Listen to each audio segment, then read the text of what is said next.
Muy buenas y bienvenidos. Hoy vamos a meternos de lleno en un tema que, sin hacer mucho ruido, se ha convertido en una verdadera epidemia, la enfermedad del hígado graso, o como se conoce ahora, MASLD. Pero, y aquí viene lo importante, el centro de nuestro análisis de hoy es que hablamos de una condición que en la mayoría de los casos es completamente reversible. Y para que se entienda la magnitud del problema, fijaos en esta cifra, un 44,4%. Esa es la prevalencia de MASLD en Latinoamérica, que de hecho es la más alta de todo el mundo. Es un dato realmente impactante, una barbaridad que nos obliga a pararnos a pensar y sobre todo a buscar soluciones que de verdad funcionen. Bueno, pues aquí tenemos el plan de vuelo para hoy. Vamos a empezar por entender por qué esto es una epidemia silenciosa, luego iremos directos a la raíz del problema, exploraremos dos estrategias súper potentes para darle la vuelta, veremos la ciencia que hay detrás para entender por qué funcionan y terminaremos con la evidencia y algunos puntos clave a tener en cuenta. Venga, pues vamos al lío. Empezamos por el principio, porque para poder enfrentarnos a algo, lo primero es saber a qué nos enfrentamos exactamente, cuál es su alcance y por qué es un tema tan serio. A ver, una aclaración súper importante. Es posible que el término que sonara hasta ahora fuera NAFLD o hígado graso no alcohólico. Pues bien, desde 2023 esto ha cambiado a MASLD. Y ojo, que no es un simple cambio de nombre, es un cambio total de paradigma. Ahora se reconoce de forma oficial que esta enfermedad del hígado es en realidad un síntoma de un problema metabólico que afecta a todo el cuerpo. Esta enfermedad no aparece de un día para otro, sino que va por etapas. Todo empieza con lo que se llama esteatosis simple, que no es más que grasa acumulándose en el hígado. Pero si la cosa no se frena, puede pasar a MASH, que es cuando ya aparece la inflamación. De ahí a la fibrosis, que son básicamente cicatrices en el tejido, y el último paso, el más grave, es la cirrosis, un daño que ya suele ser irreversible. Y aquí está la clave de todo. En esta tabla se ve clarísimo. Tener un poco de grasa en el hígado, la esteatosis simple, tiene un pronóstico bastante bueno. El verdadero punto de inflexión donde la cosa se complica es la MASH. Es en ese momento cuando la inflamación empieza a crear fibrosis, y es el avance de esa fibrosis, de esas cicatrices, lo que de verdad va a determinar el riesgo de mortalidad a largo plazo. Vale, perfecto. Ya entendemos qué es y lo serio que puede llegar a ser. La pregunta del millón ahora es, ¿y por qué pasa esto? Porque entender la causa es, sin duda, el primer paso para encontrar la solución. Y la respuesta es sorprendentemente clara y directa. El motor, la pieza central que pone en marcha toda esta cascada de problemas, es la resistencia a la insulina. Quédense con este concepto. Es un estado en el que las células de nuestro cuerpo, sobre todo las de la grasa y las del hígado, empiezan a hacerle poco caso a la hormona insulina, dejan de responder como deberían. Cuando hay resistencia a la insulina, se desata una auténtica tormenta perfecta en el hígado. Imaginen que le llegan varios golpes a la vez. Por un lado, el tejido graso se vuelve loco y empieza a soltar ácidos grasos sin control.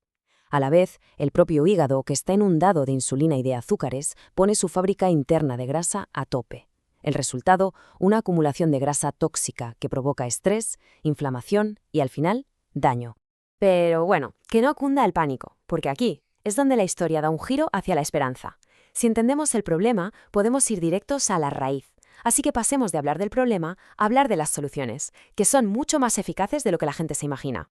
Entonces, aquí tenemos el punto más importante de todos. La ciencia es súper clara en esto. La clave para tratar el hígado graso es perder peso y mantenerlo. Y no hablamos de un par de kilos.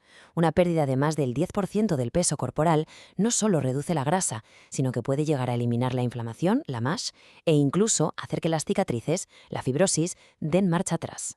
Y para conseguir esa pérdida de peso y sobre todo para atacar de frente la resistencia a la insulina, hay dos estrategias nutricionales que han demostrado ser increíblemente eficaces.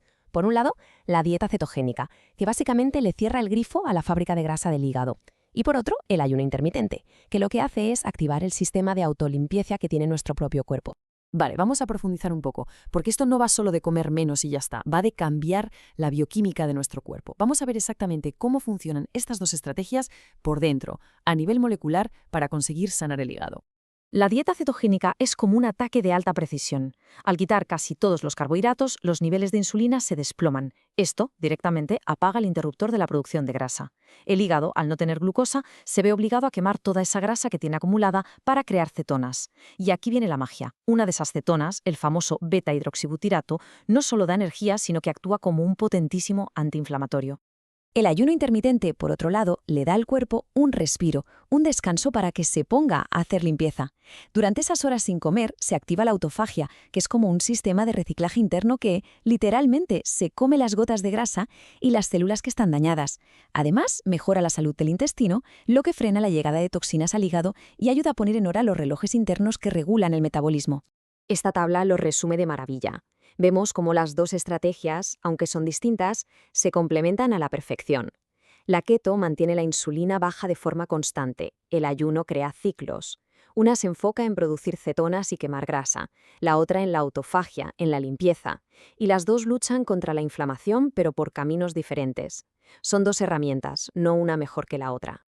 La teoría suena genial, ¿verdad? Pero ¿qué dicen los estudios clínicos? Y, lo que es aún más importante, ¿son estas estrategias seguras para todo el mundo? Vamos a la parte final para ver los datos y, sobre todo, las precauciones. Pues la evidencia es potentísima. Ojo a este dato de un ensayo clínico aleatorizado. Una dieta cetogénica muy baja en calorías consiguió una reducción del 77% de la grasa del hígado en solo 12 semanas. Es una reducción brutal en un tiempo récord. Y el ayuno intermitente no se queda atrás, también tiene un respaldo científico muy sólido. Varios estudios han demostrado que diferentes tipos de ayuno reducen de forma muy eficaz tanto la grasa como la rigidez del hígado, que es un marcador que nos dice cómo de avanzada está la fibrosis. Pero aquí, y por favor, muchísima atención, llegamos a un punto fundamental, la seguridad. Esta tabla es crucial. Para las fases iniciales de la enfermedad, las dos dietas van genial. Pero a medida que la fibrosis avanza, es absolutamente necesario hacerlo con supervisión médica. Y en el caso de una cirrosis ya descompensada, están totalmente prohibidas. Es vital conocer los riesgos. La dieta cetogénica, por ejemplo, hay que evitarla si ha habido pancreatitis.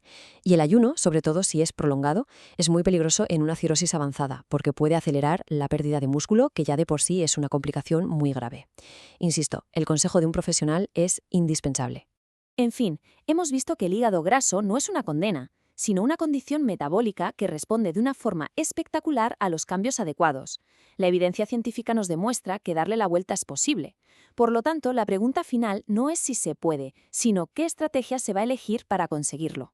Si todo este análisis ha resultado de utilidad y quieren seguir aprendiendo sobre cómo la nutrición puede transformar la salud, no olviden suscribirse, darle a me gusta para apoyar este contenido y visitar ketohoy.com para encontrar muchos más recursos. Muchísimas gracias por la atención.